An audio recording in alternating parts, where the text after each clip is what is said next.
முன்னாள் ஜனாதிபதி மஹிந்த ராஜபக்ஷவினுடைய மகன் யோஷித ராஜபக்ஷவுக்கு எதிராக குற்றப்பத்திரிகை தாக்கல் செய்யப்பட்டிருக்கிறது. மிக முக்கியமான பாதாள உலக குழு உறுப்பினராகிய ஹரக்கட்டா விடுவிக்கப்பட இருக்கிறாரா? சர்வஜன அதிகாரம் கட்சியினுடைய ஒரு சட்டத்தரணி ஒருவர் தேசிய தலைவர் சம்பந்தமாக ஒரு கருத்தொன்று சொல்லியிருக்கார். என்ன சொல்லியிருக்கார் என்பது சம்பந்தமாகவும் இந்த காணொலியில் பார்க்க இருக்கின்றோம். இந்த செய்திகளுடன் மேலும் பல முக்கியமான செய்திகளும் தகவல்களும் இந்த காணொலியில் காத்திருக்கின்றன. அத்துடன் கருத்தோவிய பகுதியில் இன்று 2 பேர் கதைக்கின்ற ரகசியம் பெறப்போகின்றது. அதாவது முன்னாள் ஜனாதிபதி ஒருவருடைய மகன் சம்பந்தமாக 2 பேர் ரகசியம் கதைக்கிறார்கள். என்ன கதைக்கிறார்கள் என்பதை கருத்தோவிய பகுதியில் பார்க்க போகின்றோம். தமிழடியான் சொந்தங்கள் அனைவருக்கும் வணக்கம். ஆகஸ்ட் மாதம் 3ஆம் தேதி 2026ஆம் ஆண்டு திங்கட்கிழமை. வாருங்கள் காணொளிக்குள் போகலாம். முன்னாள் ஜனாதிபதி மஹிந்த ராஜபக்ஷவினுடைய மகன் யோஷித ராஜபக்ஷவுக்கு எதிராக இன்று நீதிமன்றத்தில் குற்றப்பத்திரிகை தாக்கல் செய்யப்பட்டிருக்கிறது. அதாவது ஒரு வழக்கு இவ்வளோ காலம் விசாரணைகள் நடந்து கொண்டு வந்தது, சாட்சியங்கள் எல்லாம் பதிவு செய்யப்பட்டது. இப்போ பார்த்தீங்கன்னு சொன்னால் குற்றப்பத்திரிகை தாக்கல் செய்யப்பட்டிருக்கிறது.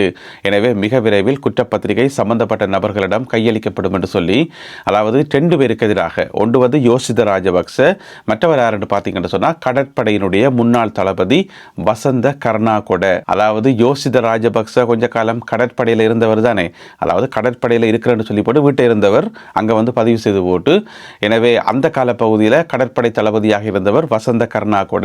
இந்த 2 பேருக்கு எதிராகவும் குற்றப்பத்திரிகை தாக்கல் செய்யப்பட்டிருக்கிறது.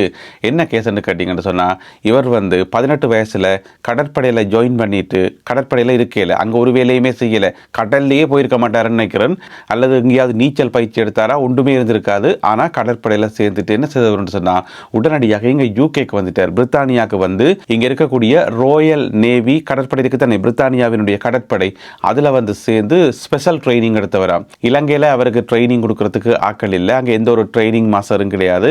அதனால உடனடியாக கடற்படையில் ஜாயின் பண்ண உடனே பார்த்தீங்கன்னு சொன்னால் யூகேக்கு வந்துட்டார். அப்போ யோஷித ராஜபக்சவை விடவும் பெரிய சீனியர் தளபதிகள் எல்லாம் இருந்திருப்பினோம் அந்த காலத்தில். அவர்கள் வெளிநாட்டு பக்கம் வந்தே இருக்க மாட்டார்கள், இலங்கையிலேயே இருந்து அங்கேயே போராடி அங்கேயே சண்டையெல்லாம் பிடிச்சிருப்பார்கள். ஆனால் யோஷித ராஜபக்சவுக்கு மட்டும் உடனே வெளிநாட்டுக்கு படிக்க வர்றதுக்கு வாய்ப்பு கிடைக்குதுன்னு சொன்னால் இப்படி, அப்போ அதில் முறைகேடு தானே, ஊழல் தானே. அதனால் 2 பேருக்கு எதிராகவும் இன்றைக்கு குற்றப்பத்திரிகை தாக்கல் செய்யப்பட்டிருக்கிறது. மொத்தமாக 8 குற்றங்கள் அவர்கள் மேலே சாட்டப்பட்டிருப்பதாக சொல்லப்படுகிறது. இந்த வழக்கு கொழும்பு மேல் நீதிமன்றத்தில் இடம்பெற்றது. எனவே சம்பந்தப்பட்ட இருவரிடமும் மிக விரைவில் குற்றப்பத்திரிகை கையளிக்கப்பட்டு அடுத்த கட்ட நடவடிக்கை எடுக்கப்படும் என்று சொல்லி எதிர்பார்க்கப்படுகிறது. இதுக்கிடையில் கொழும்பு மேல் நீதிமன்றத்தில் நடைபெற்ற மற்றொரு வழக்கு, மிக முக்கியமான பாதாள உலக குழு உறுப்பினர் ஹரக்கட்டா இருக்கார் தானே, ஹரக்கட்டா எனப்படுகின்ற நதுன் சிந்தக்க என்று சொல்லப்படுறது அவர் சொந்த பேர். அவருக்கு எதிரான வழக்கு இன்றைக்கு இடம்பெற்றது. பிறகு ஆகஸ்ட் மாதம் 20ஆம் தேதி நீதிபதி சொல்லியிருக்கார், ஆகஸ்ட் மாதம் 20ஆம் தேதி நான் இவரை பிணையில விடுறதா இல்லையான்னு சொல்லி தீர்ப்பு சொல்றேன் என்று சொல்லி. ஏன் சொல்லுங்க பாபம். இப்போ ஹரக்கட்டா 2-3 வருஷங்களாக பயங்கரவாத தடை சட்டத்துக்குள்ள தடுத்து வைக்கப்பட்டிருக்கார். அதுவும் ஒரு ஸ்பெஷலான ஒரு இடத்துல தனியாக ஒரு ஜெயிலில் ஒரு 75-80 போலீஸை போட்டு பயங்கர பாதுகாப்பு கீழே மாதம் பயங்கர நஷ்டமாம், கோடிக்கணக்கில் செலவழிதாம் ஒவ்வொரு மாதமும் அவரை பாதுகாக்கிறதுக்கும் அந்த ஜெயிலில் வச்சு அவரை வச்சு பேணி பாதுகாக்கிறதுக்குன்னு சொல்லி. அப்போ அரசாங்கத்துக்கு நஷ்டம் தானே ஒவ்வொரு மாதமும் கோடிக்கணக்கில் செலவழிக்கிறதுக்கு ஒரு ஆளுக்கு எதிராக. அதுக்கு காரணம் என்னென்னு சொன்னால் அவர் பயங்கரவாத தடை சட்டத்துக்குள்ள கைது செய்யப்பட்டதால். இப்போ கிட்டல நீதிமன்றம் தீர்ப்பு வழங்கியிருந்தது, இல்லை அவருக்கு மேலே பயங்கரவாத தடை சட்டத்துக்குள்ள கொண்டு வர முடியாது, இது கேஸ் வேற கேஸ், சாதாரண வழக்குகள் குற்றவியல் வழக்குகளுக்கெல்லாம் விசாரிக்க முடியும், எனவே அதுக்கேற்ற நடவடிக்கைகள் எடுங்கன்னு சொல்லி ஏற்கனவே நீதிமன்றம் தீர்ப்பு சொல்லிட்டுது. இப்போ அவர் சாதாரண குற்றங்களுக்கு தான் விசாரிக்கப்படுவார். அதனால இன்றைக்கு கொழும்பு மேல் நீதிமன்றம் இன்னும் ஒரு தீர்ப்பையும் சொல்லியிருக்கிறது, அவரை உடனடியாக சாதாரண சிறைக்கு மாற்ற சொல்லி, அதாவது பொருத்தமான வேறொரு சிறைச்சாலைக்கு மாற்ற சொல்லி, அங்கே ஸ்பெஷலாக வச்சு பராமரித்து மாதம் சும்மா தேவையில்லாமல் காசுகளை செலவழிக்க வேண்டாம், ஆளை பொருத்தமான வேறு சிறைச்சாலைக்கு மாற்றுங்கன்னு சொல்லி நீதிமன்றம் இன்றைக்கு உத்தரவு பிறப்பித்திருக்கிறது. அதோட ஹரக்கட்டாவை பிணையில விடுறதா இல்லையான்றதை இந்த மாதம் 20ஆம் தேதி, ஆகஸ்ட் மாதம் 20ஆம் தேதி அறிவிப்போம் என்று சொல்லி இன்றைய நீதிமன்ற தீர்ப்பிலே சொல்லப்பட்டுள்ளது. மகர சிறைச்சாலையில் இன்று திங்கட்கிழமை ரசாயன பகுப்பாய்வுகள் இடம்பெற்று வருவதாக சொல்லப்படுகிறது. ஏனென்று சொன்னால் எல்லாம் அடிச்சுடைச்சு எல்லாம் தலைகளை மாற்றி வச்சிருக்கு தானே. எனவே இப்போ ரசாயன பகுப்பாய்வு செய்தால் தெரியும் என்னென்ன சம்பவங்கள் எல்லாம் நடந்திருக்குன்னு சொல்லி. அதனால் இன்று திங்கட்கிழமை ரசாயன பகுப்பாய்வு இடம்பெற்று வருவதாக சொல்லப்படுகிறது. இதுக்கிடையில் உங்களுக்கு தெரியும் அங்கே இருந்த ஒரு மோசமான குற்றவாளிகள் என்று சொல்லி, அதாவது இந்த சம்பவத்துக்கு பின்னணியில் இருந்த 104 பேர் நாட்டினுடைய வெவ்வேறு சிறைச்சாலைகளுக்கு மாற்றப்பட்டிருக்கின்றார்கள். அதோட இன்னும் ஒரு விஷயம் மதிப்பீடு செய்யப்பட்டிருக்கிறது. இந்த சம்பவங்கள் காரணமாக 15 கோடி ரூபாய் வரைக்கும் நஷ்டம் ஏற்பட்டிருக்காம். நீதிமன்றத்துக்கு 15 கோடி ரூபாய். மிக முக்கியமாக நேற்றைய காணொலியில் சொன்ன மாதிரி இந்த டாக்குமெண்ட்ஸ் இருக்கு தானே, நீதிமன்ற டாக்குமெண்ட்ஸ் ஆவணங்கள், அந்த பகுதி எல்லாமே தீயிட்டு எரிக்கப்பட்டிருக்கிறது. எனவே முக்கியமான சாட்சியங்கள், முக்கியமான டேட்டாஸ் எல்லாத்தையும் எரிக்கும் விதமாக, அதை அழிக்கும் விதமாகத்தான் இந்த தாக்குதல் திட்டமிட்டு நடந்திருக்கலாமா என்று சொல்லி இப்போ சந்தேகிக்கப்படுது. எனவே ரசாயன பகுப்பாய்வு இடம்பெற்று வருகிறது. மலையக பகுதிகளில் மோசமான காலநிலை நிலவி வருகிறது. கடும் மழை, வெள்ளப்பெருக்கு போன்றவற்றால் இப்பொழுது பல பகுதிகள் பாதிக்கப்பட்டிருப்பதாக சொல்லப்படுகிறது. அதில் இன்னும் ஒரு தகவல் என்னென்னு சொன்னால், பாடசாலைகள் இருக்குத்தானே, இப்போ பாடசாலைகளை நடத்துகிறதா அல்லது பாடசாலைகளை மூடுறதான்னு சொல்லி ஒரு குழப்பம் இருக்கும். எனவே இந்த வலைய பாடசாலை அதிபர் மாதிரி இருப்பினும் தானே எல்லா அதிபர்களுக்கும், அதாவது ஹட்டன் மற்றது நுவரெலியா, இந்த 2 பகுதிகளினுடைய பாடசாலை அதிபர்களுக்கு இப்போ அதிகாரம் கொடுக்கப்பட்டிருக்காம். அதாவது மாகாண கல்வி பணிப்பாளரால் அனுமதி கொடுக்கப்பட்டிருக்காம். ஒவ்வொரு பாடசாலையினுடைய அதிபரை டிசைட் பண்ணலாம், உங்களோட பாடசாலையை நடத்துறதா மூடுறதா. ஏன்னு சொன்னால் அவைக்கு தான் தெரியும் அந்தந்த பகுதிகளில் வெள்ளப்பெருக்கு என்ன நிலைமை என்று சொல்லி. எனவே அதிபர்களுக்கு இப்போ பவர் கொடுக்கப்பட்டிருக்கிறது. நீங்களே டிசைட் பண்ணலாம் பாடசாலையை கொண்டு நடத்துறதா அல்லது மூடுறதா என்று சொல்லி தகவல்கள் வெளியாகியுள்ளன.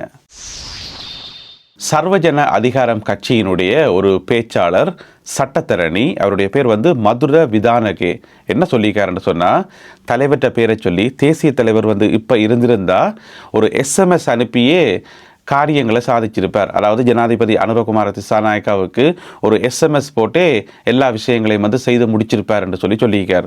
எதுக்காக இப்படி சொன்னவர் என்று சொன்னால், இப்போ இருக்கிற அரசாங்கம், ஜனாதிபதி அனுரகுமார திசாநாயக்கா தலைமையிலான அரசாங்கம் நிறைய விஷயங்களை சமாளிக்க முடியாமல் இருக்குது. அவர்களால் சிறைச்சாலைகளையே நடத்த முடியலை, அவர்களுக்கு நிர்வாகத்திறன் தெரியலை, ஒன்றுமே தெரியலை. எனவே அவர்கள் ஒரு நிர்வாக திறமையற்ற அரசு. எனவே தலைவர் இருந்திருந்தால் ஒரு SMS போட்டே எல்லா விஷயங்களையும் முடிச்சிருப்பார் என்று சொல்லி மதுர விதானகே சொல்லி வச்சிருக்கார். உங்களுக்கு தெரியும், இவியல் தங்கட அரசியல்களை செய்யறதுக்கு அல்லது தங்கட அரசியல் எதிரிகளை தாக்குறதுக்கு உடனே தலைவற்ற பேரை தான் இழுக்கிறது. இது கனகாலமாக நடந்து கொண்டே இருக்குது. அடிக்கடி பார்த்தீங்கன்னு சொன்னால் தலைவற்ற பேர் வெளியில் வரும், இயக்கத்தின் பேர் வெளியில் வரும், ஊடகங்களில் வரும். என்னென்று ஓடி போய் பார்த்தா இதான் இவைக்கு அந்த பேரை உச்சரிக்காமல் வேறால அரசியலே நடத்த முடியாது. எனவே சர்வஜன அதிகாரம் கட்சியினுடைய ஒரு பேச்சாளர், சட்டத்தரணி மதுர விதானகே இப்படி சொல்லியிருக்கிறார். இப்போ அண்மை காலமாக சிறைச்சாலைகளில் பல உயிரிழப்புகள் நடந்து கொண்டு வரது உங்கள் எல்லாருக்குமே தெரியும். இது சம்பந்தமாக ஒரு புள்ளி விவரம் ஒன்று வெளியாகி இருக்கிறது. அதாவது கடந்த 5 வருடங்களில், இந்த 5 வருடம் எப்போ என்று சொன்னால் 2020ஆம் ஆண்டு ஜனவரி மாதம் 1ஆம் தேதியிலிருந்து 2025ஆம் ஆண்டு டிசம்பர் மாதம் 31ஆம் தேதி, அப்போ 2020 25 வைங்களேன், இந்த 5 வருஷத்தில் இலங்கையில் சிறைச்சாலைகளில் மட்டும் 1021 கைதிகள் உயிரிழந்துள்ளார்கள். வெவ்வேறு காரணங்களுக்காக. இந்த மாதிரி அடிதடி, வெட்டுக்குத்து அது ஒரு பக்கம், மற்றது இயற்கையாக வருத்தம் சாகிறது, போதைப் பொருளால் சாகிறது, இந்த மாதிரி பல பிரச்சனைகளால் 1021 கைதிகள் சிறைச்சாலைகளில் மட்டும் உயிரிழந்துள்ளார்கள் என்று சொல்லி இந்த அறிக்கையில் புதிய புள்ளி விவரத்தில் சொல்லப்பட்டிருக்கிறது. அது மட்டும் இல்லாமல் இலங்கை முழுவதும் இருக்கக்கூடிய 25 சிறைச்சாலைகளில் இந்த இறப்பு சம்பவங்கள் பதிவாகியுள்ளன என்று சொல்லப்படுகிறது. அதோட இன்னும் நிறைய டீட்டெயில்ஸ் இருக்குது. அந்த 1021 பேரும் யாராக்கள், அவர்கள் என்னென்ன குற்றங்கள் செய்தவர்கள் சொல்லி அந்த ஒரு பெரிய பட்டியலாக இருக்குது. இருந்தாலும் அந்த அறிக்கையினுடைய சுருக்கம் என்னென்னு சொன்னால், 5 வருடங்களில் 1021 கைதிகள் உயிரிழந்துள்ளார்கள். இப்பெல்லாம் ஒவ்வொரு நாளும் செய்திகளில் ஒரு விஷயம் தவறாமல் வந்துகொண்டே இருக்கும். அது என்னென்று கேட்டிங்கன்னு சொன்னால், கட்டுநாயக்கா விமான நிலையத்தில் பிடிபடுவோர், வெளிநாடுகளிலிருந்து தேவையில்லாத பொருட்களை கொண்டு சட்டவிரோதமாக கொண்டு பிடிபடுவோர். அப்போ இன்றைக்காரம் பிடிபட இல்லையா என்று கேட்டிங்கன்னு சொன்னால், அதை எப்படி பிடிபடாமல் இருக்க முடியும்? ஒவ்வொரு நாளும் சம்பவம் நடந்துதான் இருக்கும். இன்றைக்கு பார்த்தீங்கன்னு சொன்னால், சீனாவை சேர்ந்த ஒரு பெண், 44 வயதுடைய ஒரு பெண், அவள் வந்து மேக்கப் ஆர்டிஸ்டாம், அழகு கலை நிபுணர். அவள் வந்து சைனாவில் இருந்து மலேசியாவுக்கு போயிட்டு கோலாலம்பூருக்கு, அப்புறம் அங்கிருந்து இலங்கைக்கு வந்திருக்கிறா. வரும்போது சும்மா வராமல் 20,400 சிகரெட்டுகள், அதாவது 102 பெட்டிகள், சிகரெட் பெட்டிகளை வந்து கொண்டு வந்துக்கிறா. வெளிநாட்டு சிகரெட்டை வந்து கொண்டு வந்துக்கிறா. அவ்வளோ பெருந்தொகையான சிகரெட்டை கொண்டு வரதுக்கு அனுமதி இருக்கா? இல்லை. உடனடியாக அவள் கைது செய்யப்பட்டிருக்கிறார். கோலாலம்பூர்லேருந்து வந்த MH179 இந்த குறியீட்டு இலக்கத்தை கொண்ட விமானத்தில் வந்திறங்கிய இந்த சீனாவை சேர்ந்த பெண், அவள் கொண்டு வந்த சிகரெட்டினுடைய பெறுமதி பார்த்தீங்கன்னு சொன்னால் 30,60,000 ரூபாய் என்று சொல்லப்படுகிறது. உடனடியாகவே கைது செய்யப்பட்டு இன்று அல்லது நாளைக்கு நீதிமன்றத்தில் முற்படுத்தப்பட உள்ளார். அடுத்ததாக இன்றைய கருத்தோவிய பகுதி. இதில் 2 பேர் கதைக்கின்ற ரகசியத்தை பார்க்க போகிறோம்.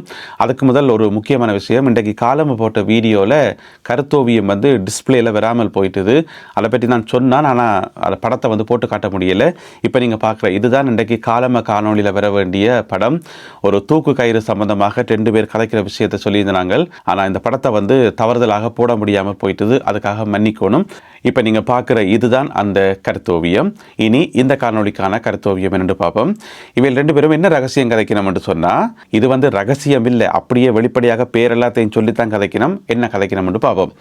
முன்னாள் ஜனாதிபதி மைத்ரிபால சிறிசேனவின் புதல்வர் தஹம் சிறிசேன தனது மனைவியுடன் ஆஸ்திரேலியா சென்றுள்ளாராம். அவர் ஓய்வுக்காக சென்றாரா அல்லது சில காலம் நிரந்தரமாக தங்கச் சென்றாரா என்பது குறித்து தெரியவில்லை. எவ்வாறாயினும் முதலீட்டு விவகாரம் ஒன்று தொடர்பில் அவருக்கு எதிரான விசாரணைகள் இடம்பெற்று வருவதால் அவரின் இந்த பயணம் தொடர்பில் விழிப்புடன் இருக்கிறதாம் காவல்துறை. இப்போ கொஞ்ச காலமாகவே செய்தி வந்து கொண்டிருந்தது, முன்னாள் ஜனாதிபதி ஒருவருடைய மகன் வெளிநாட்டுக்கு போயிட்டார் என்று சொல்லி. ஏனென்றால் அவருக்கு இந்த வழக்கு விசாரணைகள் இருக்குது. அவர்தான் இவர் தஹம் சிறிசேன, மைத்ரிபால சிறிசேனவனுடைய மகன். எனவே வழக்கு விசாரணைகளுக்காக திரும்ப வருவாரா அல்லது அங்கேயே இருப்பாரா என்று சொல்லி தெரியல. பொறுத்திருந்து பார்ப்போம். இந்த ஒரு செய்தி துணுக்கு மற்றும் இன்றைய காணொலியில் பகிர்ந்து கொள்ளப்பட்ட செய்திகள், தகவல்கள் தொடர்பான உங்களுடைய கருத்துக்களை மறக்காமல் கீழே எழுதுங்கள். மீண்டும் சந்திப்போம் உறவுகளே. நன்றி, வணக்கம்.